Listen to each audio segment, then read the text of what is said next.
I love the show. We're starting with American Pride and ending with the little women pride, all right? It's all about the women today, all right? The positive aspects of women in leadership. That is what Angela Pride is all about. It's what she's passionate about. She's written a book called When Women Lead. We think that women lead the best, just saying. And by the way, it's volume 1. That indicates there'll be more. Yes, correct? There will be. Ms. Angela, how did you get into writing books and kind of doing leadership training and everything? I have never considered myself to be an author, honestly. My business is actually leadership training and development. My business is Coach with Pride. And from that, I've worked with several women, and there you go, the book. Do you, and you said you go into corporations, businesses, they hire you, I guess, to talk to their staff and stuff. Well, I would sure hope so. I like the checks. Well, I know. Yeah, I'll do the jokes.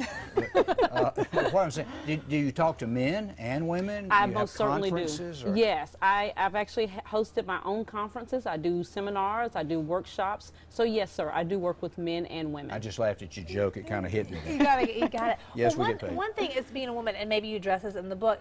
Do you address too how you can lead without? Because sometimes, like, if you're forceful, people think, "Oh, well, she's mean," or a bad word. You know what I'm saying? You know what, Megan? That's good. That's exactly what I'm talking about, and I'm trying to get more women and us as a culture to talking about more, because there is a double standard. When women lead, if you have certain issues, you're seen as the B word, you're seen as you can't do it properly. But I talk about some of the positive aspects of women in leadership, like the emotions. Since when did emotions become a bad thing? I think emotions are great as long as they're contained. Women tend to be relational leaders, which is also a plus. So I focus on the positive things in women in leadership as opposed to the negative. Well, let's start with equal pay. That would help. Definitely. 2015, and we're still talking about that. Is that not? I tell you, I hit a little bit on that in my book as well. I see some ladies that you refer to as leaders, I guess, in your life. Well, just some that have been very instrumental or just direct on in me becoming that female leader that I am today. And so my grandmother is one that I pay tribute to in the beginning of my book. My mother-in-law recently passed away last year of ovarian cancer, one of the strongest leaders I've ever met. You know, so just a lot of different women in my life that are strong leaders. I thought a lot of it does start at home. You know what I mean? Like we all had that. Hopefully, you had this in your life. You know, that grandmother that you were like, she didn't take. You know what I mean? Like she ran this house. Yes, definitely. My grandmother did everything. She was a homemaker. She only had a 3rd grade education, but she basically raised her grandchildren to be the best that they could be. Probably one of the smartest women you've ever met. Exactly, definitely. My kids are all about it. I'm sorry, I was just curious about you. Do you have brothers? I actually have one brother that's in Atlanta, a younger brother, and a younger sibling that's here in South Carolina. I don't know why I asked that, really. I just thought maybe you work on him a little bit.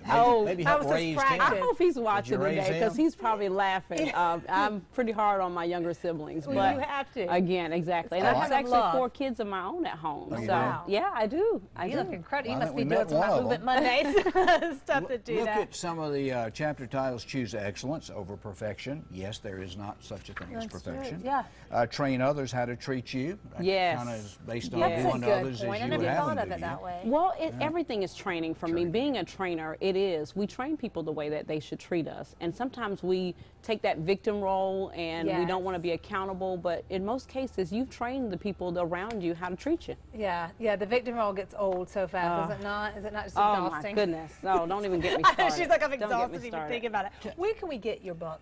Actually, so you can go onto my website, coachwithpride.com. It's also available on any online distributor, Amazon.com, BarnesandNoble.com, and my publisher is actually CreateSpace. When you go into businesses, I'm just curious, do you prefer one-on-one, or do you do like lectures with men and women? Well, what's your choice? I really don't have a preference. I basically go into organizations and I meet the needs that they have. So if they want me to work with them one-on-one, I'm glad to do that. But if they want me to be in a group setting, I'm more than happy to do that as well. So I don't really have a preference. That's what makes me different. I customize my trainings to meet the needs of the individuals that I'm training. This is great. If someone's watching now and they're like, I've got to get her to come talk to my organization, can they do that at the coachingwithpride.com? Most definitely. Please go to www.coachwithpride.com, or you can send me an email, whenwomenlead@coachwithpride.com. Okay. I'll be glad to come. Thank you, Angela. All this will be on our website in case you miss that, because she's someone you want to come talk to. Nice to meet you. Thank you so much. I appreciate you guys. Love it, Angela Pride, yes indeed. What a great name too. Hey, we'll be right back with more Your Carolina, our Ooh, All Wow moment next.